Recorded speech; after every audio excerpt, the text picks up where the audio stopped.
Welcome back, everybody, to another episode of Manbitesfilm, and you're hearing a different voice because Brandon has come down with the plague. He has a cold, and he's too much of a pussy to come on the show with a cold. Wow! Right out the gate. All right, that's how it's gonna be. That's cool. Yeah, Holy and, shit. like our political system, it has to stay in the family. Nepotism is a must.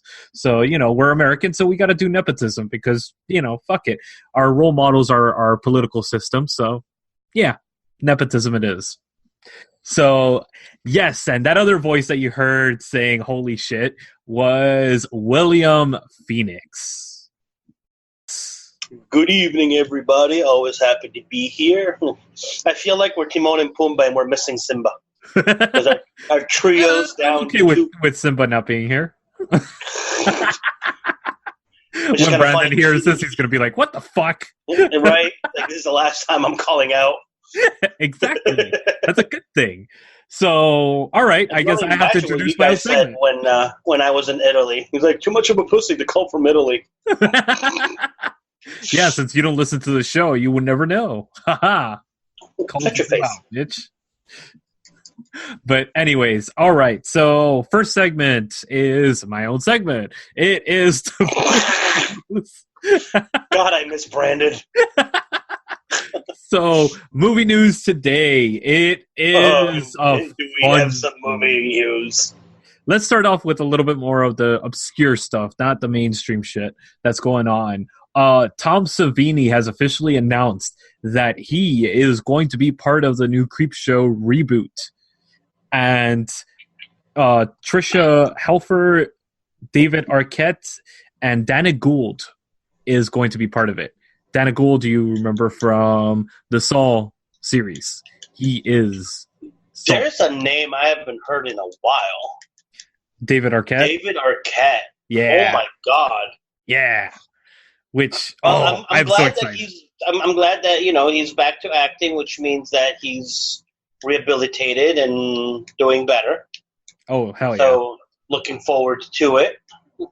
Right? I always had fun watching his movies, so. Oh, he's always a trip.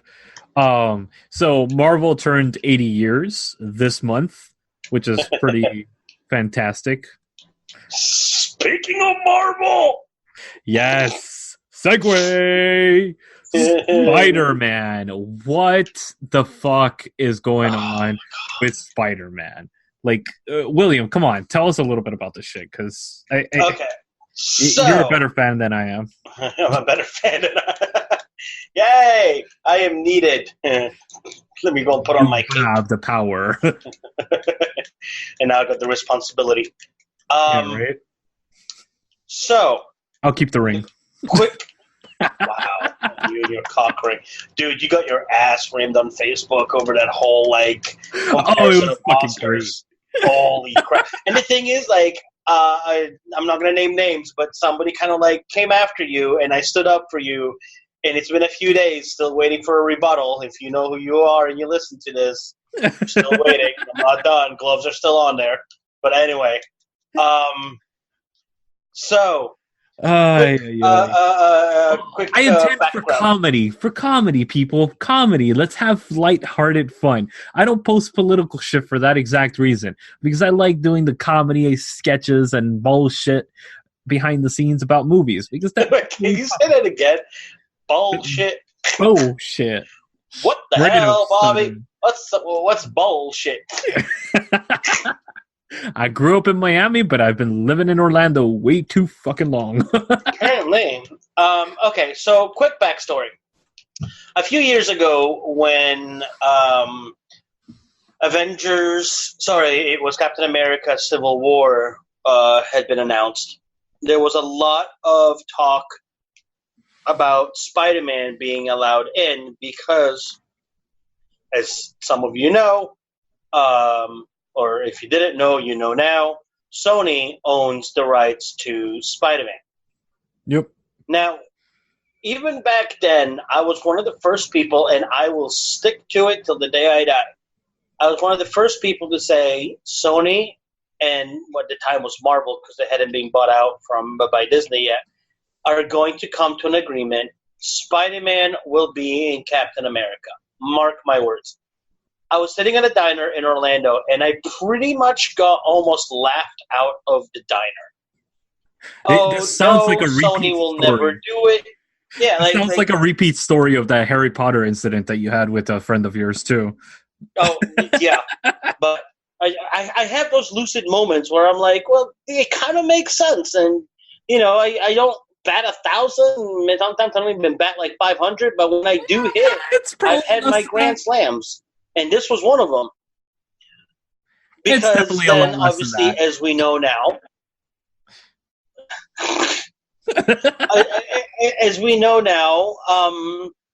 Sony did in fact made a 5-movie contract with Marvel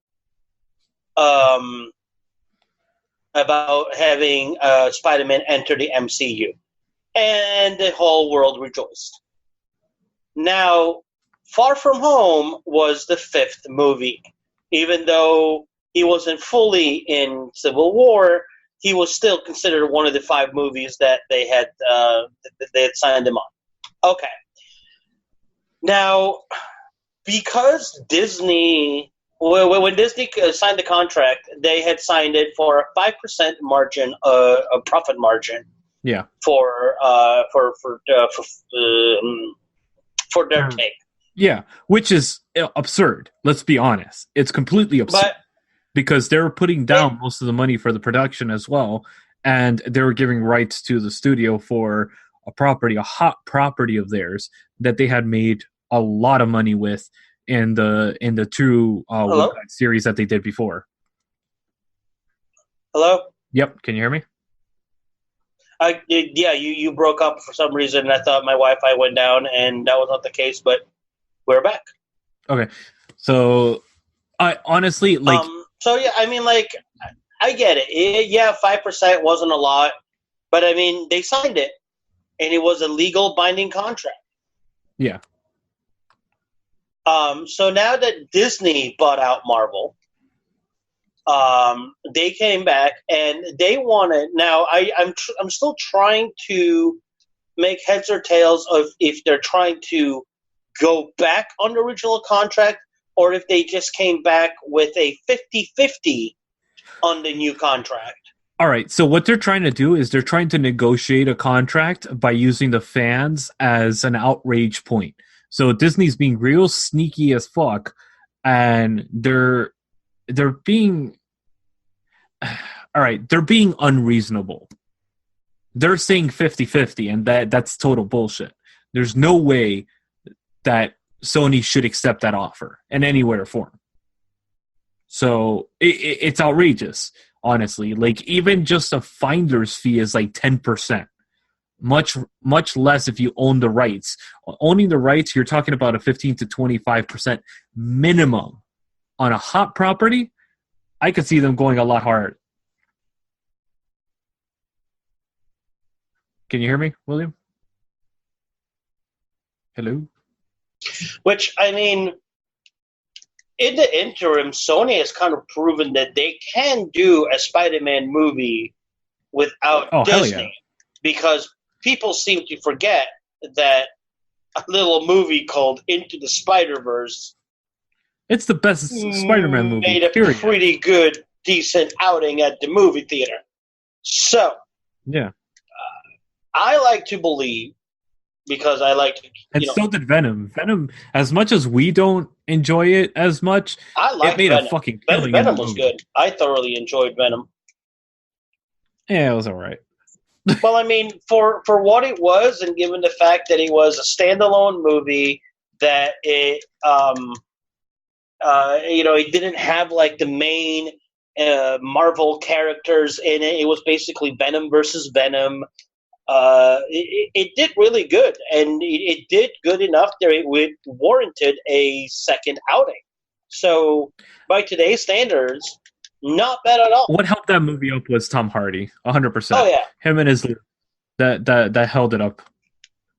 I didn't quite understand the whole aspect of like the comic part, like Venom and him, and because Venom's really not one to be known for, like for no pun intended, tomfoolery.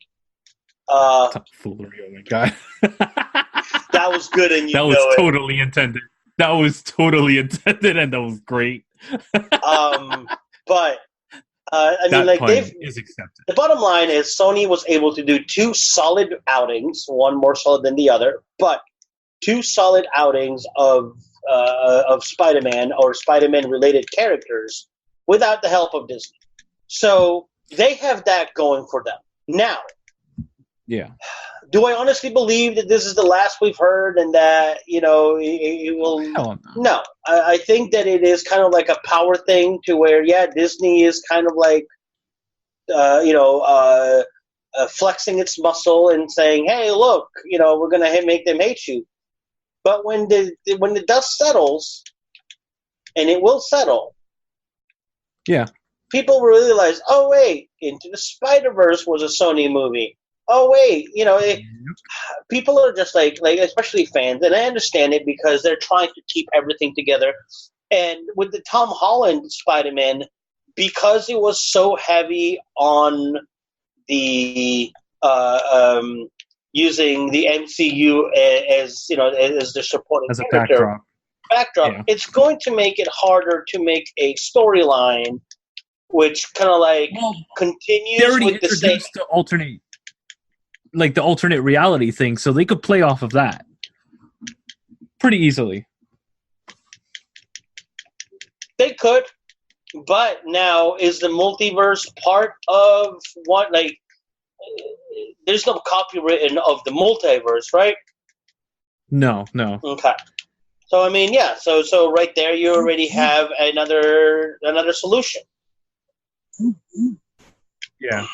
I mean, granted, I would love to see Tom Holland still be able to gallivanting in space with the, Guardian of Asgard or the Asgardians of the Galaxy and whatever's coming up.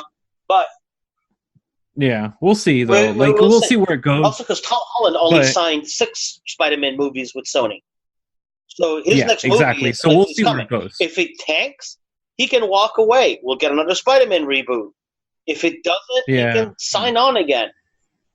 There's so many options. Yeah, we'll see what happens. So many options. There really is so many options. But, all right, talking about options and talking about the power.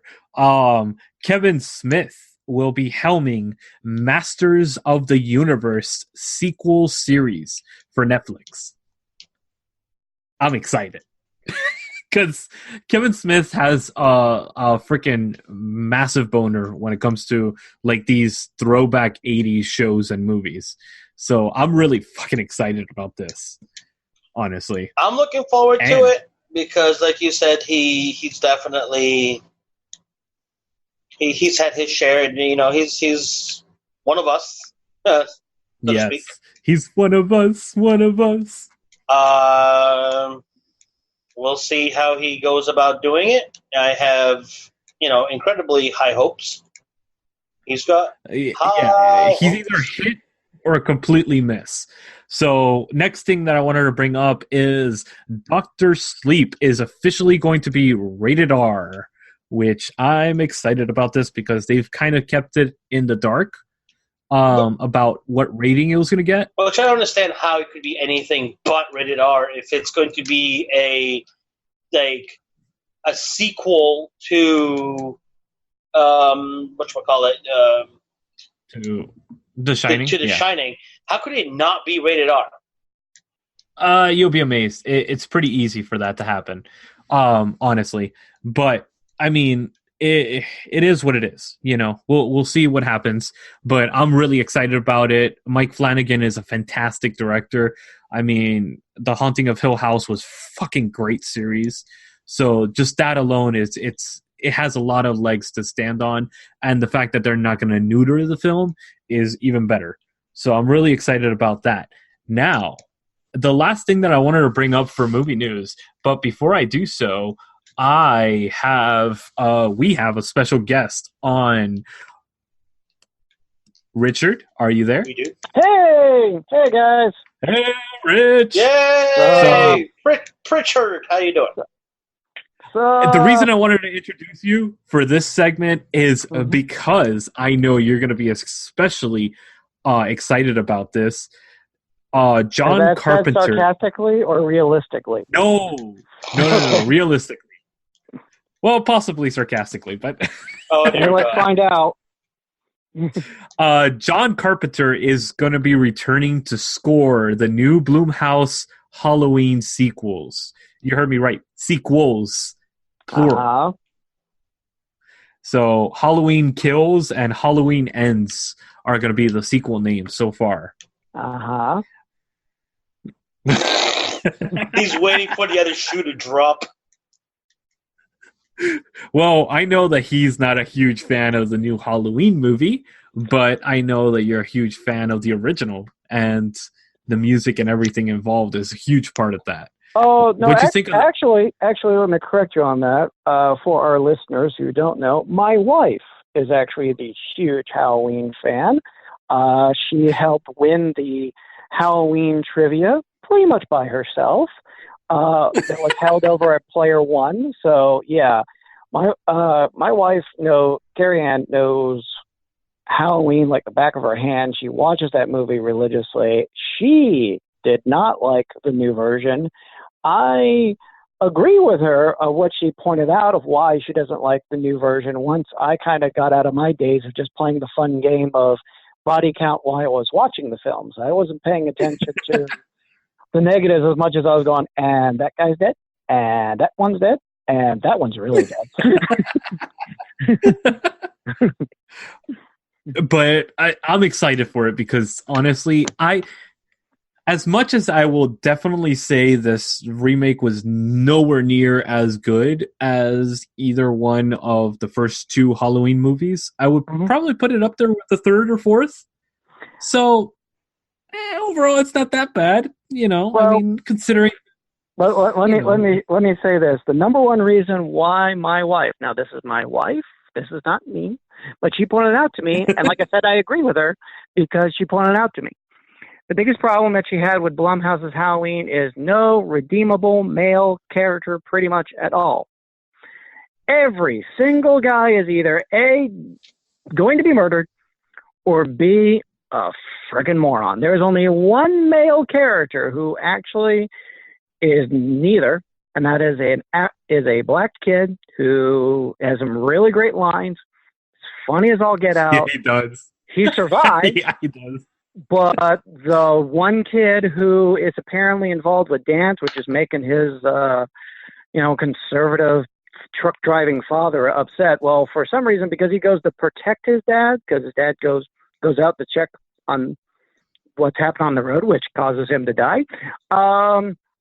He dies too, and I don't get why that kid had to die. Because you technically had something like, oh, this could be just something like he's in the ballet. Where are we going to lead with this? Is this a diversity thing or something? And he's dead. So that's interesting. But, yeah. There's an unusual amount of body count in that film. And honestly, I think that's what turned me off about it. The first Halloween really doesn't have a body count. I think it has maybe, 3 kills? Maybe? Yeah, it's not that high. 3 or 4 kills? Yeah, at the most. It's definitely a lot of. You hear the spooky music. Is it do anything? Nope, not yet.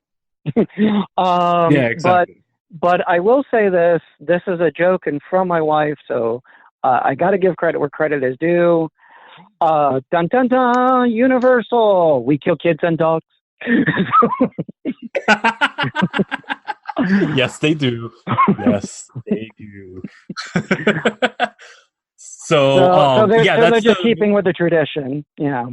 Murder a kid. Oh yeah, for sure. Snap, kill a dog, whatever.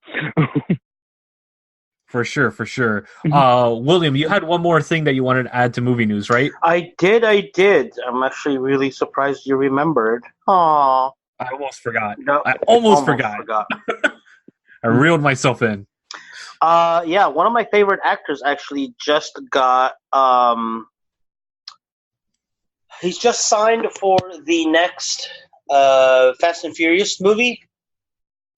And then that one being Michael Rooker. For those that don't know who Michael Rooker is, but you are a Marvel fan, the better Arrow. He's the better Mary Poppins. He's true, dang. True. Yeah, he's Yondu in oh my God, Guardians of the Galaxy. He was also not to be in confused with Xanadu. Yeah, he completely different. Also, for horror fans, he was Morrow in Walking Dead. He was He was in Walking Dead. He was in Days of Thunders with Tom Cruise. God, that movie was horrible. for a NASCAR movie, yeah, like the issue I've always had the most was the fact that they put the Daytona 500 at the end of the season. I'm like, did anyone do any kind of research on this thing? Why would you, I understand it being one of the grandest races, but I just don't understand racing cars. Wait, what? I honestly, I'm not a big fan of NASCAR. I honestly thought it was a joke sport when I first heard of it, and until I moved here to Orlando, I was like, oh, this is an actual thing. This is a quote-unquote sport. And I blew my mind. I was like, all I remember seeing is a bunch of hillbillies drinking, watching cars go around in circles. Wow. I don't understand the allure of this. As somebody that has done stock car racing for well over 15 years, my heart bleeds. Usually at least once every episode it bleeds. Yeah, true. There's a lot of science actually and physics that go behind making those making left turns. But you uncultured swine. I would be more impressed if they made right turns every once in a while. They do. It's called a road race. They have 2 of them throughout the season. What was your point? Well, what? No, one thing I was just going to throw in there, and just for jokes, I'm like, look, Days of Thunder aside and all that, the best NASCAR movie that we know, live action, put to film, The Ballad of Ricky Bobby. I mean, come on. Never seen it. Thank you for joining us, Richard. Till next time. Okay, bye now. You're like, I'm out. I can't even compete with it. Brandon, I miss you. Come back. Nobody to reel you in, William. Nobody to reel you in. I am on a rampage time. Rampage. All right, guys. That is our movie news for this week. And we'll be back. Well, wait a minute. One thing real quick, just to sum up on your comment about, because I am honestly curious about this. Michael Rooker, in Fast 9, have they released any other details about Fast 9? Nope. I don't think they released a name yet. Nope, that's it. Okay. He'll probably be the new bad guy, given that Hobbs is, given that Shaw is now one of the good guys with The Rock and everything. But, which I saw the movie. Oh my God, it's horrible. I haven't seen it yet. Don't spoil it. It's so bad. I mean, I wasn't going to go in thinking it was going to be Oscar worthy. So, No, this is still better than The Attraction. That's all I can say. That is very true. I mean, The Ballad of Ricky Bobby is better than The Attraction, but wow. All right, guys, we will be right back with our not so new. Sorry, Brandon, I killed your little phrase. The bucket list with William Phoenix. He's trying to be Denzel, but he's nothing but a Cosby. Welcome to an exploration of sight and mind, a travel through the world of films and the artists that bring you these masterpieces.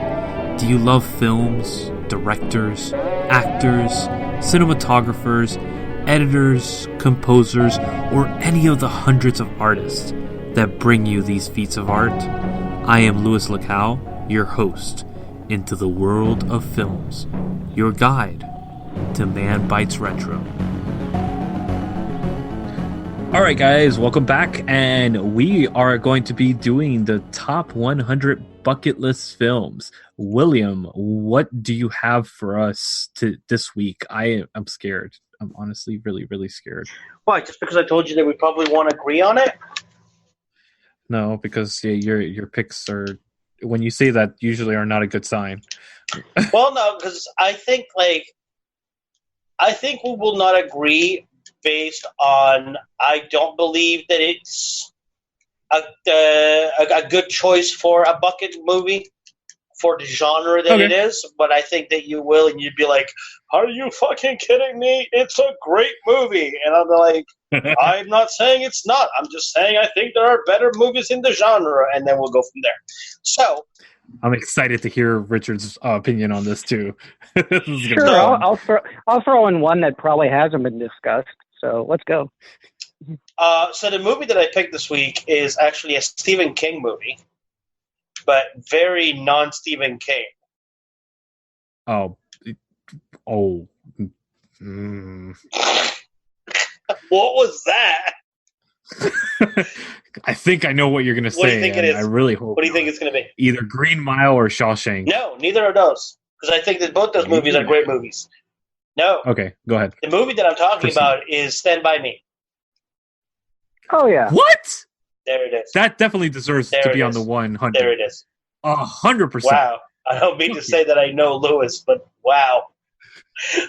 Dude, come on. Stand By Me is, not only is it an amazing film, but it fucking set the bar when it came to, like, modern, like, kids' films. I mean, this was, like, the Sandlot taken to the next level. Like, this really fucking... It set the bar for everything that came after it for the next 25 years when it came to kids being in a film as a group. Everything has been pretty much follows this cues. I definitely think it deserves to be on the list. I would probably put it higher than most people. I would probably put it in the 70s or 80s, but I think it definitely deserves to be up on the list. So, Richard, I know this is a new segment for you and you haven't heard it before. So what we do on this segment is William presents one film from a bucket list that he has, like a poster, and he basically asks us if we agree with that choice and where we would put it on our top 100 if we do agree with it. Oh, well, so, yeah, I agree that as far as anyone for those who are listening, yeah, Stand By Me is a must. You should definitely see that film. Where it in the listing, that's where I get bad at. I'm terrible on where I consider number 89 or 55. I'm not that guy. I'm just more of like, I like it. You should watch it. Go put it on. We go by tens. Like, we don't go by like exact place. It's like, out of the top 100 bucket list movies, would you think it'd be like a top 10 bucket list movie, or between 30 and 40 or 50 and 60? Like, we don't like sit there and break it down by the actual number to Yeah, that's too god awfully hard. Plus, you we don't can't keep do that it. much track of it. We just agree or disagree and then place it in a number. Yeah. But honestly, like, if it wasn't for this film, you wouldn't get one of your favorite films, William, The Princess Bride. Fuck that movie. I never said The Princess Bride is one of my favorite films. I thought you really enjoyed that fucking movie a lot. No, a lot. I liked it, but I'm not like... I enjoy Men in Tights a lot more than I enjoy Princess Bride. All right. Hey, I will say you're insulting me more when it comes to Princess Bride. I quote that movie a lot. I'm not a fan of that movie. But also, just not only that... do me a favor. Be aware of the ROUSs. That's all I can say.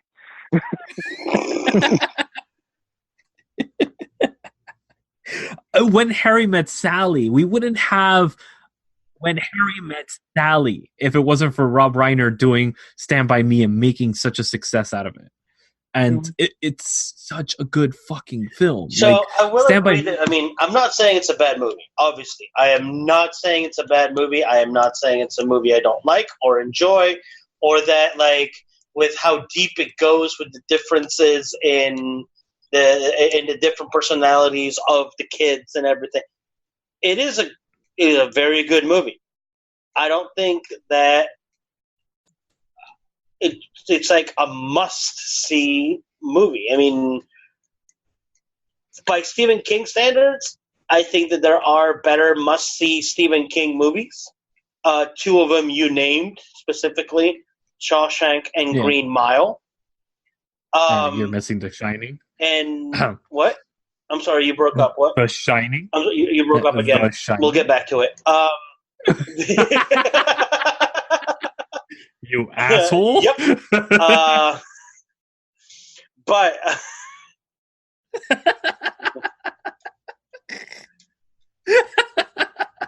so I lost William. Oh, so you don't agree? I don't agree, and even by I don't know. I mean, yes, I know that the Sandlot came afterwards and whatnot, but I enjoyed that more than I enjoyed Stand By Me. So well, so did I, but Stand By Me is a better film. Like when it comes to acting, cinematography, pacing, editing, everything, it's way ahead. It's light years ahead of Sandlot. Sandlot is a fucking great film. I would never take it away, but I wouldn't put that on a bucket list because I think it kind of lacks when it comes to certain cinematography and stuff like that. And it's not a film that you could study and enjoy as a filmmaker or somebody that is very interested in getting into film. I wouldn't put it on there because of that. I think this is more of a film that stands out when it comes to that, because the way that these characters' lives and characters kind of intertwine with each other, it's so interesting to see that, because he's tackling so many different characters and they're so fucking different that it's incredible to see how they mesh together and it works. The chemistry works between all of them and it's believable, which is phenomenal, I think. Yeah, and I think it stands the test of time. I mean, it doesn't look like an 80s film. Well, the one thing I will... wait a minute, I want to say this real quick. Is just as far as a quick contemporary culture thing, it was used fairly recently as inspiration for an episode of Rick and Morty. I kid you not. It's when they're talking... It's the whole episode that takes primarily on the Citadel of Ricks, and there's a group of Mortys that go on their own little adventure to try and figure out their lives, and it's Stand By Me. It's essentially that part is Stand By Me. That's hilarious. Mm-hmm. All right, so you guys heard it from us. William says hell no, it does not belong. I never said hell no. I just said no. Nope, I heard you say hell no. Hell no. Whatever. Nope, I heard it. Go get a boner to a ring. Richard said that yes, he can't place it because it's a list. It's tough to list something. Yeah, if anything, I will say this might be more of bottom tier for me. Like, I mean, I wouldn't count it in top 10 at all.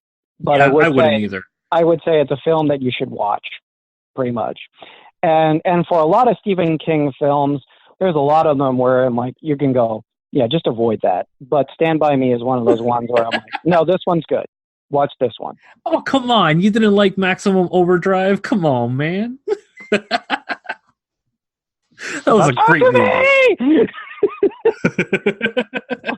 Oh, it's so fun. But anyways, yes, that was our movie for this week. And we will be back live, like Brandon loves to say, and I'm taking your lines this week. And I mean, you're taking them. You can't deliver them, but you're taking them. Oh hell! I got your back, Brandon. I got your back. And we will be back with, since Brandon is not here, we will not be doing Cabaret. We will be doing Glow, the Netflix original series.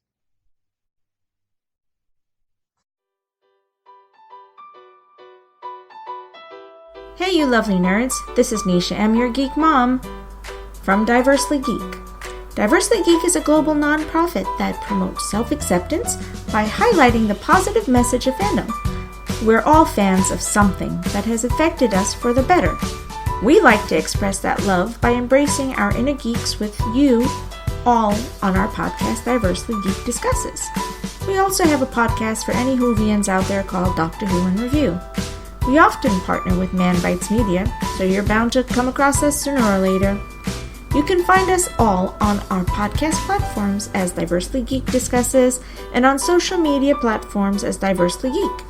You can also subscribe on our website, diverselygeek.org, where you can find Welcome our back, podcast, everybody, videos, to our original content, live articles, section and so much more. that we will be reviewing. And remember, Glow, the there's some good in Netflix this original world, Mr. series. Aslan. And yes, this is a fucking great series. And season 3 just dropped recently, which is pretty fucking addictive. And this is one of those shows that definitely stands up. What do you guys think?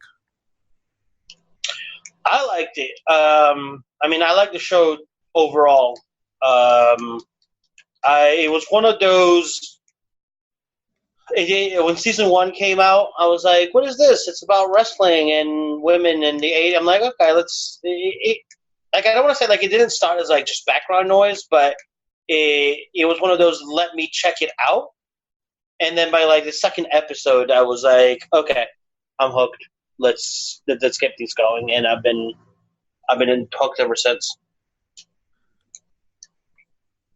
Richard? I like it.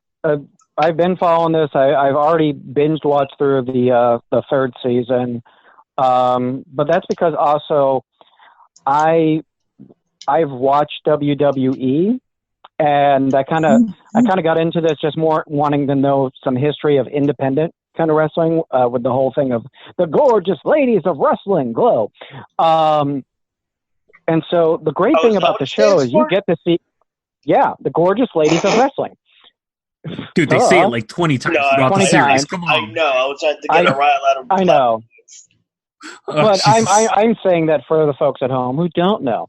Anyway, I was saying that there's a lot of great cameos of wrestlers in the show. And as far as the third season, I will give you this as a plug. You want to know what happened to Gina Davis lately? You haven't seen her on screen? Watch third season.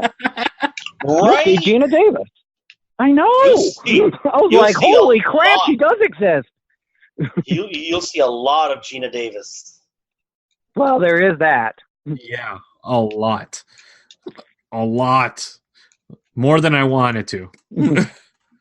But this season, it does this kind of weird turn, I think. And this is my theory 100%, since Orange is the New Black this is the final season of it, and they're done. Mm-hmm. I think this is going to be trying to capture the audience of Orange is the New Black.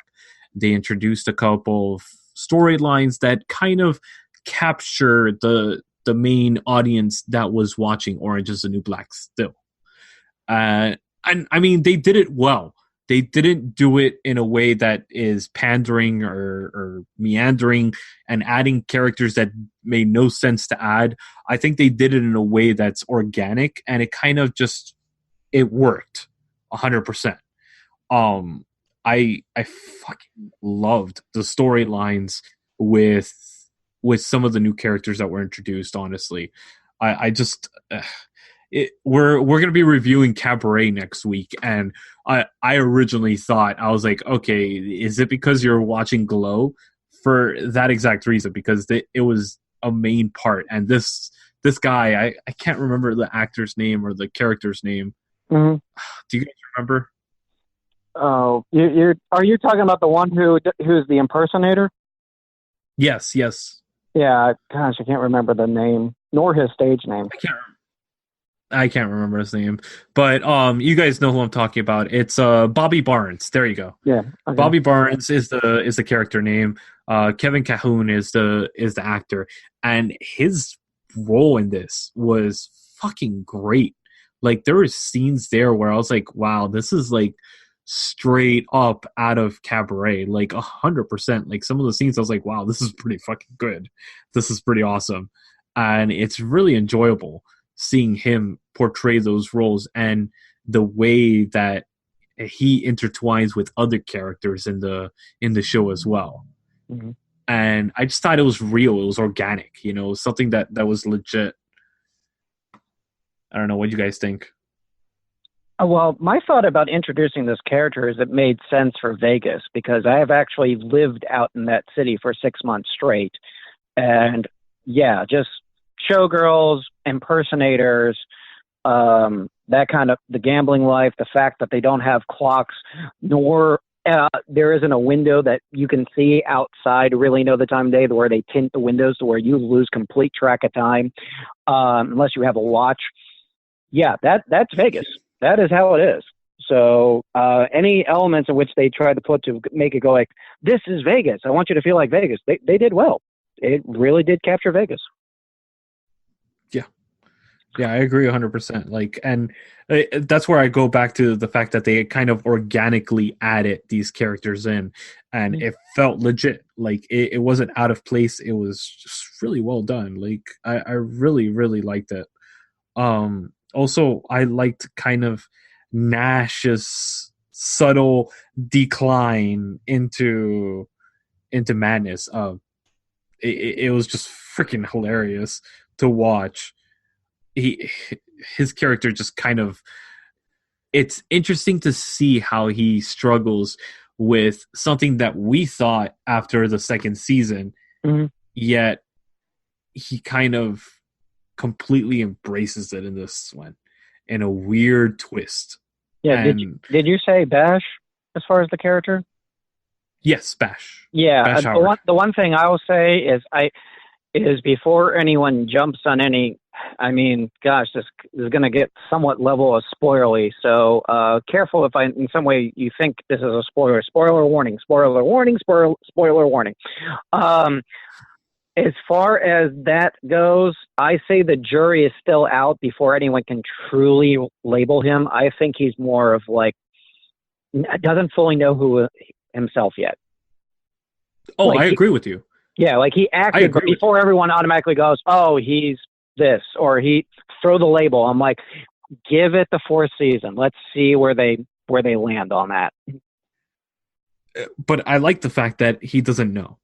Because a lot of characters that they do in TV shows and stuff like that, it's always cut and dry. There's no kind of in between where they're trying to figure things out, or where they're completely struggling with it, but also able to live a normal life. You know, the way that this character's layers are portrayed, I have friends that I could say like, holy shit, yes, that was my friend a couple of years ago. Like, that was them. And that's exactly how it was for them. They were married, everything, like they were completely in love, yet there was something missing. And there was something behind this. And it's very real. It's organic. It's done in a way that it's not insulting to people that have friends that have lived like that. It's something that feels genuine. And I think it brings awareness. And this is where I stand by, like, this is good diversity in a cast. This is good diversity. It's organic. What do you think? Well, what would be your flip side thought about Arthi? That whole storyline. I think it's Arthi and Junk Chain and the girl formerly known as oh gosh, what the Lebanese, the whole the Lebanese, the terrorist who's actually Indian. Yeah.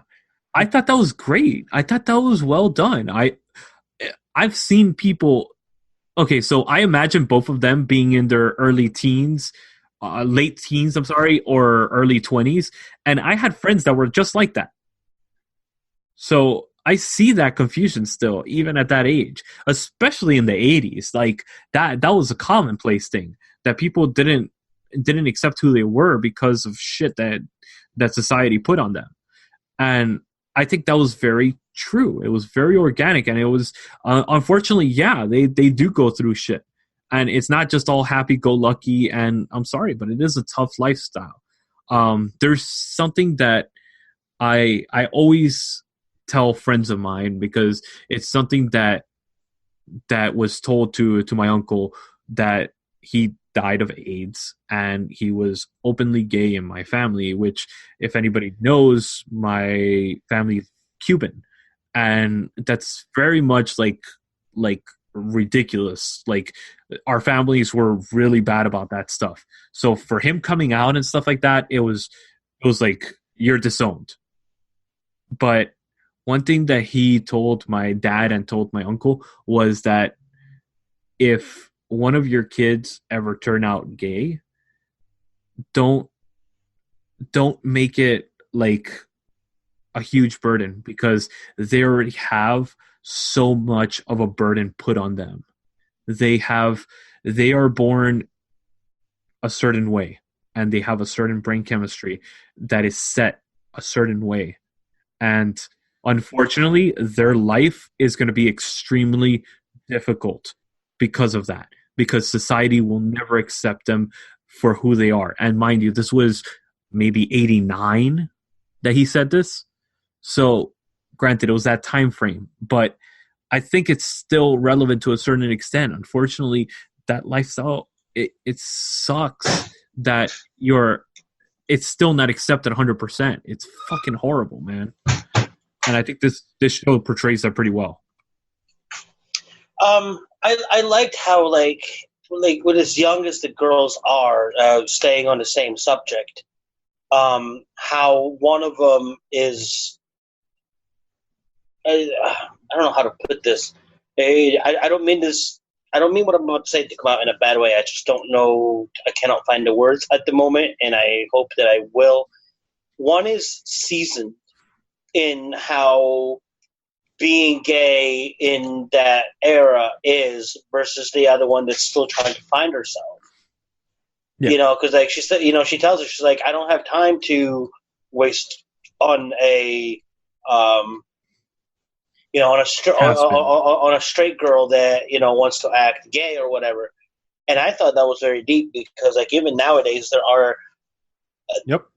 as much as I hate saying it, there have been people which I have called, or now that they're more mature, I still call friends, which went through a quote-unquote gay or bi phase because at the time it was like the trendy thing to do, to have a girlfriend, you know, to show that you were like experimenting and yada, yada, yada. So I liked it. I liked it how, like, you know, they didn't pull any punches, and, you know, they tried to really touch with as many life-altering, life-changing moments and events that these girls are going through, which a lot of girls and women go through even nowadays. And, you know, people forget that just because we live in a different era, they're like, oh, well, things are different now. They really are not. You know, like the fact that I'm a straight cis man, and the hardships that I go through simply because of the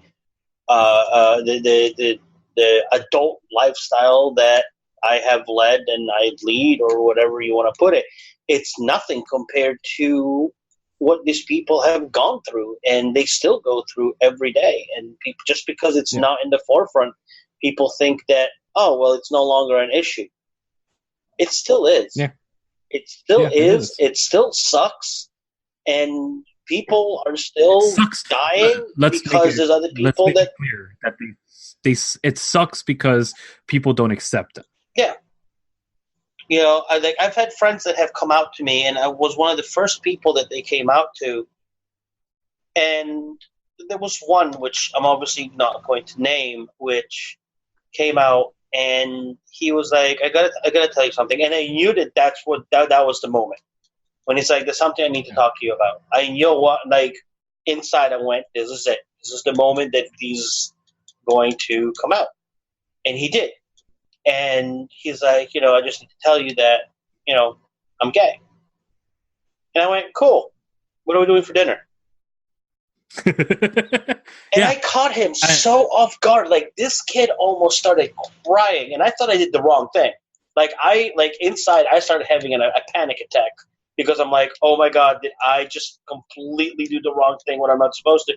And he's like, so the fact that I just said I came out, like, doesn't bother. I'm like, listen, who you decide that you're going to be miserable with because you love them and want to do whatever with them, that's your decision. And if that makes you happy, that makes you happy. And it's not going to change our friendship as long as, don't be a douche and don't forget me when you're on, when you have a relationship going. Whatever. Like, I'm not going to, and I, like, he knew I wasn't going to turn my back and whatnot. He was just, just trying to, and I'm like, do I sit here and tell you, hey, by the way, I'm just a reminder, I'm still straight? No, I don't. So I really much appreciate the fact that you feel comfortable enough to come out, and that is great. But it doesn't change anything, and I'm still hungry. So let's figure out what we want to do for dinner and move on. And we never talked about it again in the sense, in a way that was something that was not normal. Yeah. He started talking about crushes. He started talking about this and that. And, it was like, all right, that's cool. Whatever. And we're still friends to this day, just, because it's being gay does not change who you are. Like, I've called out gay people. They're like, oh, the world hates me and everything is against me because I'm gay. And I was like, no. Everybody hates you because you're a douche. The fact that you're gay has nothing to do with it, and you're using it to your advantage, and you know that. But you're just kind of douchey, and you're douchey towards people, and some people don't like that. That's why people are like assholes towards you. Being gay has got nothing to do with it. Now, don't get me wrong. Just the fact that you're a dick. Pretty much. It's kind of like when I call you a dick, and you're like, oh, is it because I'm bald? No, it's because you're a dick. The fact that you have no hair left has got nothing to do with what you are. Now, having said that, there are 10,000. I love you too, fat boy. If not hundreds of thousands of people out there which get mistreated and are given a short end of the stick because they are gay. And those are the people which my heart goes out to because, it's one of those, like, you don't want to say they'll never know true happiness, but it's, they'll never know what equality is just because people will just look at them and be like, oh, you're gay, so I'm going to take advantage of you or this or that. And yeah, the battle goes on and you just keep fighting the good fight. Anyway, I'm done with. Thank you for coming to my TED Talk. So let's close out with what is the character that you identify with or really appreciate in this show so far? Well, Richard, why don't you start since I just went on a whole rant. Okay. The character in which I know I identify with the most, currently where I'm at age-wise and everything, is Sam. Because that's a lot of times I just feel like him, just more of that whole, drinking a little bit and just going what the fuck is your problem? Seriously, what the hell is going and it's mainly because it's one of those things of where I embrace my age. My age is I'm 40 years old, so I'm now in that phase of where I'm just becoming more closer to the grumpy old man about society. and that's fine because nowadays, the people in their 20s and stuff, they'll be talking about something and I'm like, dude, my head hurts after hearing you talk. Hold on. And it's just me accepting the fact that I'm just at a different point in my life. I mean, there's things what you do and you're already, I know for a lot of people in their 20s, they're like, oh my God, I want to go out and party and drink till 3 o'clock in the morning. It's going to be crazy and all this stuff. And me as a 40-year-old, I'm just going what is it, 10? Whew, I'm tired. It just happens. So I definitely feel like I'm more like Sam as far as, and he's actually older than me, but yeah, that character. And the other thing that I like about Mark Maron is I'm going to say this, and there's a part of me that makes me think you guys have noticed this, but I'm just going to, but that's me assuming. My thing is Mark Maron's Sam, he looks like he could do a Stan Lee biopic. Every time I see him, I'm like, oh my God, that's the younger Stan Lee.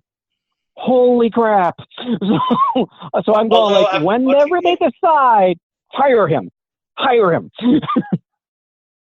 Although after watching him in 3 seasons of Glow, if I gotta sit back and watch him as like this loving, caring man that created an entire universe, I'm gonna sit there and be like, when's the part where he gets pissed off?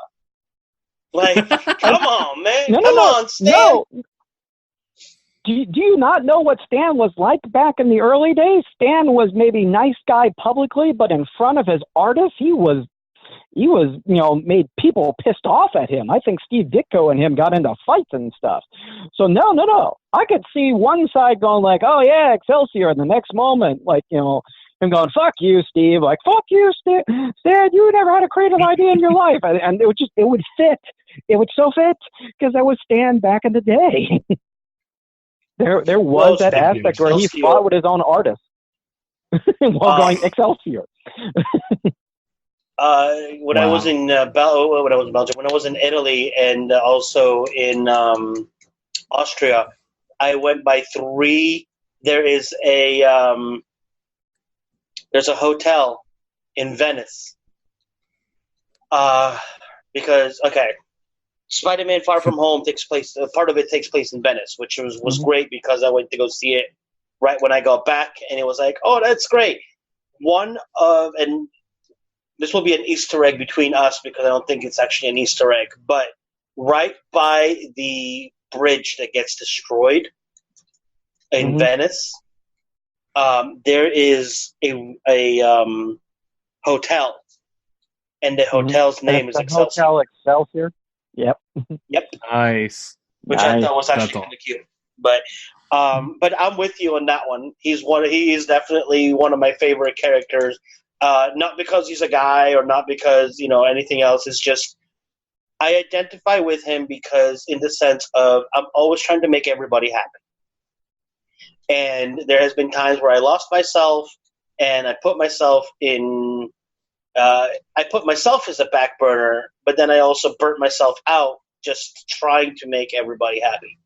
And I understand exactly where he's coming from. I understand where he's trying to make the daughter happy and make all the girls happy and make the right decisions and I get it. And to some extent I'm him. So that's why to me he's like, and I'm also a little bit of a dick. But that's why I identify with Sam, and I love his character.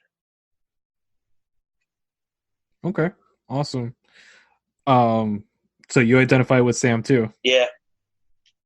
God damn it! All right. And so there we go. Like I said, we all. Nope. I'm gonna be the different one.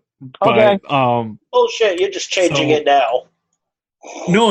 I was like, all right. I know that Richard was gonna choose this one, so I was like, let me go with the secondary one that I already had, and that it's very, very close to Sam, and I couldn't decide between two of them because it's just a mashup between two of them, and that's Russell and, of course, Justine, the daughter. Like, I fucking love both of those characters. Like, Russell, because he has that same kind of persona that I have right now at this moment, where I'm just kind of like, I'm me and I am, I am Warris, I am exactly who I am, and whether you like it or not, that's who I am. Wait, which one's Russell? And Russell is the cameraman. Porn.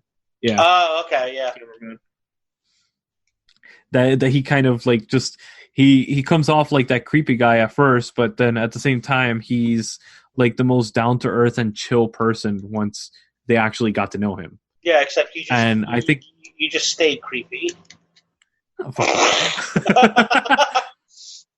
and then I love Justine, like, because she created something and she had that creativeness to her, and her and Sam always, like, they play off so well from each other, and I really do think that adds so many layers to the show, just that relationship alone, and another character gets added on this season into that relationship. And I want to see that dynamic grow in the next season, because it's going to be pretty interesting seeing them make a film, Yeah. Part of me wonders is if the film that they're making is something we actually know of, but they're teasing it to us, and there's like, because part of me is like, wait a minute, Jules, I've heard that name before. What 80s film is that? What 80s film is that? So there's a part of me that makes me think it's a real 80s film that they're going to say was her idea or something. Yeah, which I'm hoping for. That'd be so awesome. Because even the film that they played, that's an actual film, and it was a trauma film. It was one of the first trauma films. So that's a real throwback to like 80s schlocky horror. Oh, yeah. And it was banned in the US and everything. So it was like, yes, this is so cool. And I was like, yes. I remember being one of those nerds in the theater saying the exact same thing to somebody while I was watching a movie. You know, it was fucking great, man. I do want to bring up this character real quick, and that is, I think the character that has undergone the most transformative change is Sheila. Oh, yes. Phenomenal. Like a tear came to my eye when she took off that coat finally, and she goes, as she did that little speech, I was like, oh my god, yes, that is fucking awesome. That's how you give a speech. That it was so true to the character, and it's fucking great. So I give this season in particular 9 out of 10. William, how about you? Yeah, I'm with you on that one. There was definitely the wrestling in itself took a little bit of a back seat, but it's fine because there was so much character development on so many of the girls, and I'm wondering like how much didn't make it into this season, and either is coming next season or hit the cutting room floor. I love the arc that they gave Debbie, where like, you know, again we're talking about the '80s. But she's like the single mom, and she's, you know, she's one of the producers, and they try to like, you know, suppress her and push her down and make fun of her, and she's like, no, she ends up doing what she does, which I'm not going to give away if you haven't seen it yet. Left on a beautiful cliffhanger from both aspects of the girls, both Ruth and Debbie. But I thoroughly enjoyed it. So I give it like a good 9.5 out of 10. Sweet. Rich, how about you? I don't know if I can give it a high mark like that. Like the whole thing is, I totally get the character stuff, but there is part of me that's like, I do wish there was more wrestling. That's just me. I could give it probably a solid 8. What I'm more stuck on is the way it got to. Is I'm more of like, I want to see season 4. I really want to. They need a season 4 because there's so much that they've developed in season 3 that I'm like, okay, there has to be a season 4. You can't just go, you know, we didn't get the audience, and so we're going to cancel this. You just no. Oh no. This is getting a big audience already. Like this season has blown up on Netflix. Like their ratings for this season has been outrageously good. It's been better than the first 2. So they are. I think this is just my opinion, and at least from what I've seen trend-wise with Netflix, I think they're going to get another 3-season arc going. And I think that's what they're going to do. They're going back to LA. They're going to be actually wrestling, I think, which is going to be pretty cool. I'm just waiting for tomorrow when they announce that they canceled Glow. I'll be like, son of a bitch. I'm sorry, Richard. I cut you off. Yeah. The one thing I'm going to say is I don't think it's going to.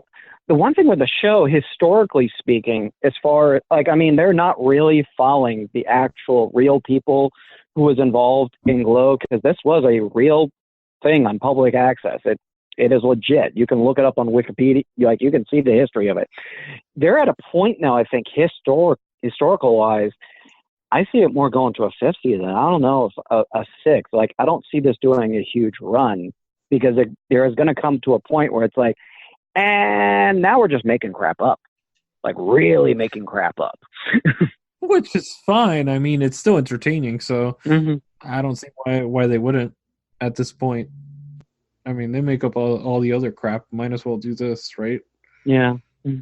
Because, like, I know the history of the show is, like, it did start on public access. It had its fair running, and then I think it had its moments where it was in Las Vegas. And then I think the whole thing that Debbie kind of teased is that it did have somewhat of a revival, and then not too long after, the show itself died for because probably WWE and WCW, like all these other shows kind of beat it out of ratings to where that's what happened. But that's what I'm trying to say. Like, historically speaking, for them to kind of go like make this into the next Orange is the New Black with some like 9 seasons or something like that, I think you're going to get to that jump the shark point. So I rather it end sooner where it ends right than extending it and making stuff up to where people go like, okay, yeah, but Orange is the New Black is only like 6 seasons, and they just finished the series. Okay. Oh, no, they hit 6. I thought they hit 9. Sorry, I thought I heard 9 from Lois. Okay, but yeah, that's the thing is that's good. I'm just trying to say, to me, it seems like the show is starting to hit its peak possibly here. And we're entering in, that's why I'm saying I want to see what season 4 does, is we're entering into more of a resolution phase. I don't see it doing a long haul. That's what I'm trying to say. Yeah, and I'm with you on that one. Like, I hope that they give it, if they have to go 2 more seasons, great. But I hope that they realize when they've reached the epicenter or the like you said, like the peak, and they're like, okay, this is the last season. We're going to close out everybody's arc. We're going to, do whatever. And they end up kind of like what is it? Stranger Things. Stranger Things, just if I'm not mistaken, announced that the next season's the last season. Which I'm like, good, because what? No, they got 5 seasons. It's a 5-season arc. Okay, so there's an end in sight to where we'll know that it's coming to an end. It's not going to get stagnant. It's not going to get enough already. Like how many times can they do the same crap over and over and over? So yeah. I'm hoping that Glow does the same thing, because I think that it'll do it a huge disfavor. It's one thing if you're trying to teach or show the historical value of the time and everything else. When you're trying to push it too much, that's when people are like, now it's just fan service and whatnot. So yeah, now we're done. I'm hoping, and that's where I don't want it to go to, because I can tell you 2 shows that had really good endings that didn't end with those really good endings, and that was Once Upon a Time. Its ending for season 6 should have been the ending. That 7th season. I didn't see it. I've heard from people that it was terrible. They should have ended at season 6. That's all I'm saying. Yeah. For Agents of S.H.I.E.L.D., Agents of S.H.I.E.L.D., when I currently watch the past season, and I still go yeah, they should have ended on the 5th season. I know they're ending in the 7th, but yeah. That should never have been made in the first place, in my opinion. Hey. Coulson fan here, but but I thought 5th season had a good wrap up to where they could have just let the audience make up their own imaginative stories, but no, 6 had to go, and here's your answers, and it became. I'm like, well, good thing it's ending the 7th season, but. This is one of those things where Disney just went, well, I guess since they still have a following, quest for more money, woohoo! And yeah, exactly. But all right, guys, awesome. So we got really 3 actually positive reviews for this show, and honestly, we've talked a lot about it because we really did enjoy it. So yeah, I definitely see that there's definitely a recommendation. If you want to check it out, it is on Netflix. So we will be right back with our individual reviews, the not live section.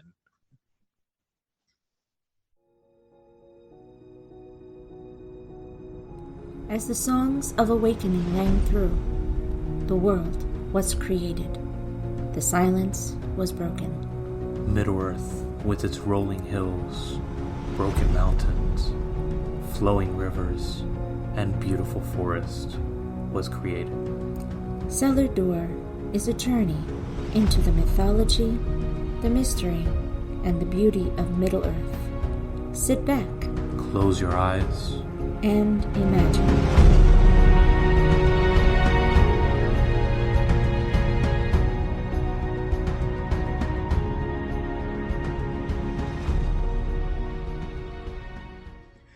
Welcome back, everybody, to our individual reviews, the not live section, and I'll be going first, actually. Yeah, that's right. Whoops, I almost forgot the order. Brandon, I miss you. So the movie that I want to bring up is on Netflix, and it's a very interesting movie. It's two men chained up in a basement, and a trial is held. Why the trial is held, I want to leave that up to you guys to watch, because this is one of the latest Donald Sutherland films, and it is an interesting watch. It's something that captures your attention from the beginning, and you're intrigued, especially if you love like true crime and like courthouse films and all that stuff. And the movie that I'm talking about is a 2019 film called Americanhangman, and it is intriguing. It just, these two guys wake up in a basement chained to these things and are put on trial in front of America. And by in front of America, I mean there's an actual, they use social media as to give a verdict based on what is being presented in front of the cameras of these two people being chained up, and the person that's asking the questions and bringing forth all the things that are going on. Why they're being questioned and why they're chained up is, it adds to the story, and I definitely don't want to reveal that, because it's so great going into this film not knowing what the hell you're going to be watching, because it is extremely enjoyable if you're into true crime and you really like that kind of thing. I don't know if either one of you are into true crime stories. I'm into Alfred Hitchcock films, I know that, but I don't know about true crime. William? I like true crime, but it depends also on how it's filmed, and it has to like get and keep my attention. This definitely will. It's not a slow-paced film by any means. It is extremely high octane film, but I'm not talking about like Cranked or anything. I'm talking about like what do you call it? Just it really does keep the story moving forward, and it keeps your attention. It grasps you. It's one of those films that like I say, a good film, I start watching the movie and I'm paying attention to my phone. I'm doing things on the phone and stuff like that. Where I throw it out on all my what do you call it, little images that I throw out to you guys all the time, usually watching a movie or something. And if a movie catches my attention and I put my phone down, that means it's a freaking great movie. And this movie did that to me. It really grabbed my attention, and I didn't look at my phone the whole 2 hours this film was running. You said it's with Donald or Kiefer? Donald.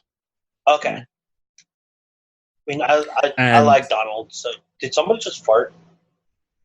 Nope. Oh, okay. All I heard was in the background, wasn't me this time. Also, I don't know if you guys ever saw Mad Men. I saw a couple of episodes. Wasn't really my cup of tea, so I was like, okay, whatever.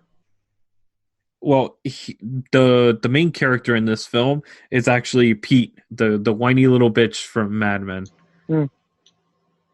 So he does a fantastic job in this, and he plays dark really well in this, really well, and it's self-aware.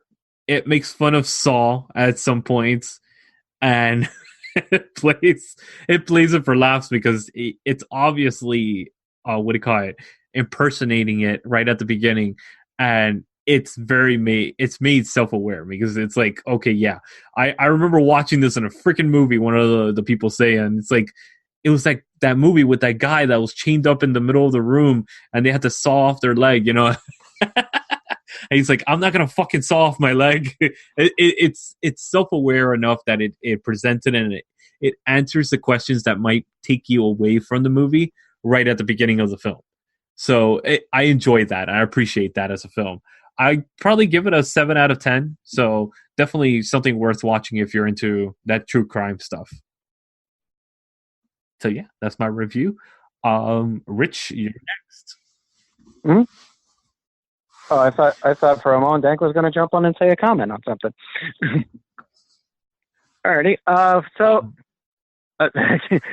for my film, I don't really have a film as much as a series. So yes, sorry. my series is because I mean at this point some people are like, dude, I've already watched that, but yeah, just recently watched Amazon Prime's The Boys, because I was told by my brother, if you don't have Amazon Prime, get that now, watch The Boys. I swear to God, you're going to love it. Watch it. So I watched it, and yeah, it's a fun little TV show of just basically, it's kind of like, it definitely is a film, a show for cynics, where you're just kind of like on like the whole world's full of BS, and you're like, and here you go, here, this is for you. So the whole premise of The Boys is take your superheroes, primarily the Justice League, but they're doing their own films thing, like they're doing their own MCU, but this is going to be the anti-MCU, because even though these superheroes are monitored by a corporation, they're formed together by a corporation, they're promoted by this corporation known as Vought Industries, but these superheroes, even though they're supposed to save us, they're the worst, terrible people. So this is where, if you're a person who's like, I hate the MCU, you just want to watch this. You just want to watch this and be like, yes, that's the way these films should be. Showing that, yeah. But I'm saying the main superheroes that you kind of have is more of a parody of the Justice League, where you have like your Superman archetype, your Wonder Woman archetype, your Flash archetype, your Aquaman archetype. And yeah, basically here it's, imagine that the superheroes are terrible people and regular people are trying to get the justice for the collateral damage that the superheroes cause. So nice. Yeah. Isn't that Volt like Industries or whatever the heck the name was? Isn't that from Watchmen? Vought? No, but it seemed inspired by it, because I kept on wondering. I'm like, wait a minute, is this Ozymandias? Because I thought it was like Voight or something like that, but no, it's Vought. Yeah, but okay. It's very Watchmen-esque. The source material of this show it did come from a graphic novel, and it's a graphic novel by Garth Ennis. And if you know Garth Ennis' stuff, then you expect these various things. 1, rips on the church. 2, hedonism, and 3, ultraviolence. So with a lot of cynicism. So yeah, in fact, one comic series in which I know Garth Ennis has written was a book series called Crossed. I don't know if Amazon Prime is going to pick this up as a TV show, but Crossed is the concept of the idea of, imagine zombies, but all the infected come out with this flesh-made cross on their face, and what it does is it makes them all into these hedonistic psychopaths, who are just either banging or eating people or stabbing someone, and it's a disease that you can catch and that you become one of the infected. So yeah, really messed up crap. Garth Ennis definitely loves his messed up stuff, but this series, I think the way it's done in the TV series compared to the graphic novel is that it's definitely speaking to our world. Like, one of the things is stuff like events you see on the news. Are you really watching the true news story? Fake news. Or is there cover-ups? Is media bought by corporations to spin a story for you, like this plane crash that happened?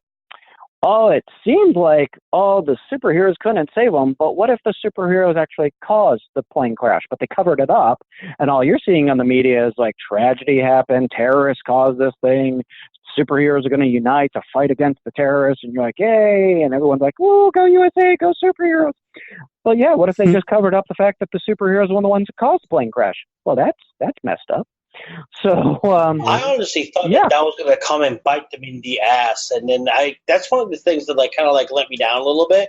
And I'm hoping that in season 2 they will close out that arc. But I honestly thought that like that whole airplane scene was going to come back and like I'm like, oh, this is what's going to expose, and I'm not going to give out all like the spoilers. But this is going to expose this particular superhero because. The truth is finally coming out and everything else. But yeah, no, sorry, that's really keep going. The way, I will say the way it ends, it leaves you with this whole. You're going to have that eyebrow arch, turn your head 45-degree tilt of what the, WTF moment. So yes, highly recommend. If you have Amazon Prime, if you're an Amazon Prime subscriber, watch this series. So far, Amazon Prime, I will say, is doing amazingly in the TV department with 2 of their things, Good Omens and The Boys. So these are 2 winners. As far as anything else by Amazon Prime, I can't speak of. The Lord of the Rings series that is coming out soon. I have to throw that in there. Well, again, I would like to say that. What I was going to say about that is production is supposed to start maybe 2020. If they do it in 2020, and we don't know the release date yet, so that's not saying this is. No, sorry, I think production might be 2021. I don't know. Just more or less, it's not a priority. But sure, Lewis. Yes, your Lord of the Rings. We'll see that maybe. Eventually, possibly. Well, I don't know. It is a priority. It's actually taking their flagship show series. They actually have made it already their flagship show for the next 5 years. This is their Game of Thrones. They're pouring so much fucking money. Yeah, that's pretty much what I think everyone's trying to do right now. Is they're trying to find the next Game of Thrones, and so I guess Amazon's going like Lord of the Rings. That's what we're throwing in.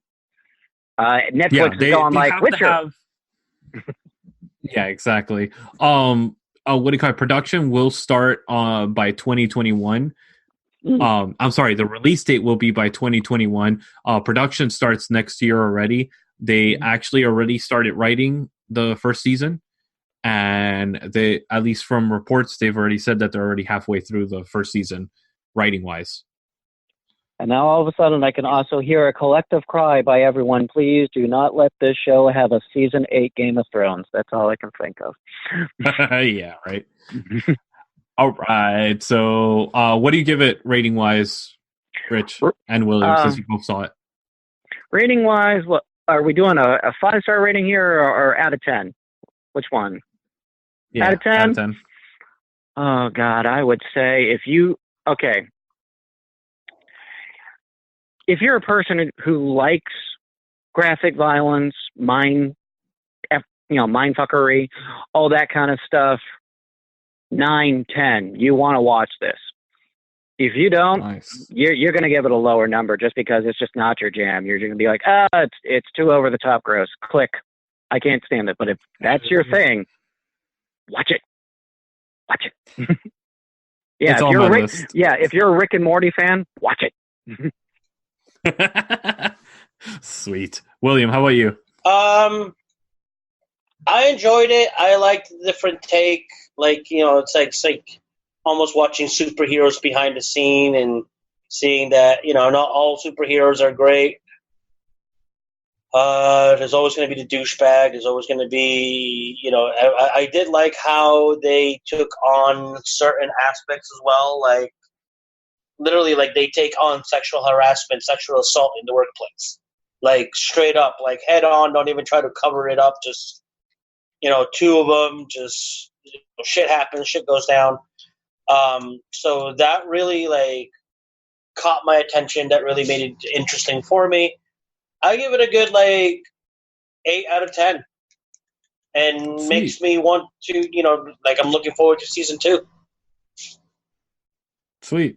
Awesome. William, how about you? What movie are you bringing up? I'm bringing up a movie that came out about 4 years ago, streaming on Netflix, which, because of my where I work now, which is a museum on the history of espionage, we have a whole segment dedicated to this man, and the movie is great. And I'm talking about the Imitation Game, and we're talking about Alan Turing, which, as of late, has finally gotten the credit that he was due since the start, pretty much.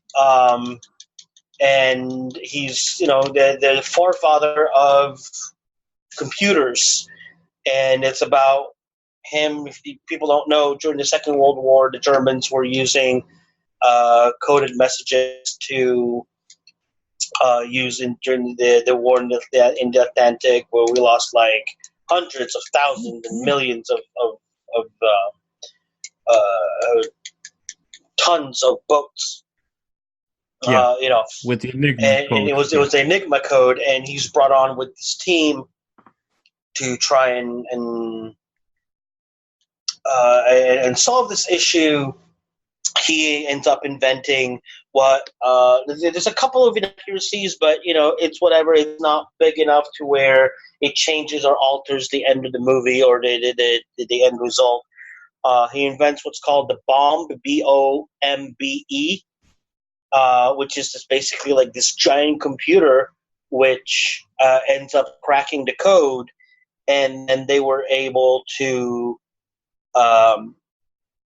communicate with the Americans, and the Americans ended up actually making over 100 of these computers. And literally, like, it turned the tide of the war, because the German U-boats were cutting off supplies from the Americans to the British. So this definitely helped a lot. And he's trying to find himself. He's a man that he's a gay man in 1941, which he had to obviously keep secret. Keira Knightley's in it too. She does an incredible job. Hang on, because there's two more people which I really like. Matthew Good and Ellen Leach. Which is Hugh and John, right? Yeah, but there's one more. The Imitation Game. And Cumberbatch is amazing. He got nominated for an Academy Award. Unfortunately, he lost to Eddie Redmayne in The Theory of Everything, but which he did fucking phenomenal. He was phenomenal. I'm not. Oh yeah, don't take it as like, oh, he didn't. He wasn't worthy of it. He was. It just sucks that he came out the same year, because I think that this was definitely Academy Award winning worthy. The other two actors I'm talking about is Charles Dance, which some of you, if you are a Game of Thrones fans, you will know, as he was the head of the Lannisters. And Mark Strong is the other one, and he plays an MI6 agent. And for those that don't, the name may not be familiar. If you've seen Golden Circle, you've seen Mark Strong. He is the guy that is tasked with training the young agent. And in the second one, he's now famously sings "Country Roads," which he does like a great version of it. But the cast is great. The cast, they play well with each other. You can almost feel like the tension between these people until they figure out that Alan wasn't as crazy as they thought that he was, and wasn't as irrelevant as they thought that he was. But he was doing something which in the end is for the ultimate good. Unfortunately, because he was outed later in life, he ended up committing suicide. Which that's a whole different story too, as well, because he got outed, and he got back then, if you were gay and you were found to be gay, you could either go to jail or take this regimen of medication which would basically render you impotent. And now there's talk that it's what was in the regimen because part of it had a small dose of cyanide in it. And he died by cyanide poisoning. So they don't know if he overdosed and killed himself or if it was like basically the regimen that they had given him, which ended up killing him as well. But he's getting finally his due diligence. He's getting the recognition that he should have gotten all along. They just announced back on July 15th of this year, just to give you an idea, this all happened in 1941. In 2019, they finally announced that he's going to be the new face of the 50-pound note in England. And like I said, he's one of the very main reasons that we were able to turn the war around. Germany could have easily won had they not been able to crack this code and with his help. The movie's great. It's a little over 2 hours, but it doesn't feel like it's over 2 hours. Oh, I never. I don't know, like an hour and a half, maybe an hour 45 at most. But it's great. It's entertaining. It's a historical piece. It's very accurate to, the history of it. Like I said, a couple of that I know of. I would have very minor. Very minor. I would have to like really dig to see what else may have changed. But great cast, great movie. It's a 9.5 out of 10 for me, easily. If you haven't seen it and you enjoy, historical accurate biopics, this is definitely a movie. If you enjoy The Theory of Everything with Eddie Redmayne, you will definitely enjoy The Theory of Everything with Cumberbatch. So, and it's you'll enjoy The Imitation Game. Huh? You will enjoy The Imitation Game with Benedict Cumberbatch. You said The Theory of Everything with him. Oh, okay. So once again, if you enjoy The Theory of Everything with Eddie Redmayne, you will enjoy The Imitation Game with Benedict Cumberbatch. Thank you. So yes, looking out for you. Much appreciated. I compare it more to like Beautiful Mind and Pi. Honestly, like I thought it really is superb film. I love the cinematography in this film. Like that's something to behold. It has that feeling of Road to Perdition. It has like this kind of diffused feeling to it where you see like the age of the film or the conditions of the film and everything that's going on and the darkness of it. And it's interesting how the director actually chose certain angles to show certain characters. This film has a lot of depth to it. And the more you start peeling back the layers, the more you start realizing, and you could catch little nuances in the film, very much like Theory of Everything. Both of them have that same aspect to it, but this one a little bit more. And that's why I think it really did deserve the Oscar more. But anyways, yeah, this I definitely give a 9.5 out of 10. It is fucking great film. And it's on Netflix too. So yeah. It's a good one. Thank you. Yeah. And me, I can't comment about this film because I haven't seen it. So, but listening to Dank's review, I will give it a watch. Yes. So thank you guys for listening and checking us out on this episode and me stumbling through what Brandon normally does and trying to fill those 6 shoes because he's too much of a fucking pussy to come on when he's sick. And so please, if you want to check out our other shows, please go on to Manbites Retro on any of the streaming services for podcasts, and Cellar Door, of course. Please check those out. You heard the advertisements on our breaks, or you could go straight to our website, www.manbitesfilm.com. And if you want to check out our sister podcast, diverselygeek.org, you could check out all their different stuff that they have up on there, which is pretty cool. So thank you, Richard, for joining us on this episode. You're welcome. And I enjoyed being on Manbitesmedia as always. Always a pleasure, man. Always a pleasure. And of course, the dankiest of the dank, William Phoenix. Thank you as always, Brandon. I miss you. And my name's not Brandon. My name is Lewis. And we will catch you guys next week for another episode of Manbitesfilm. It'll be a musical treat. A treat.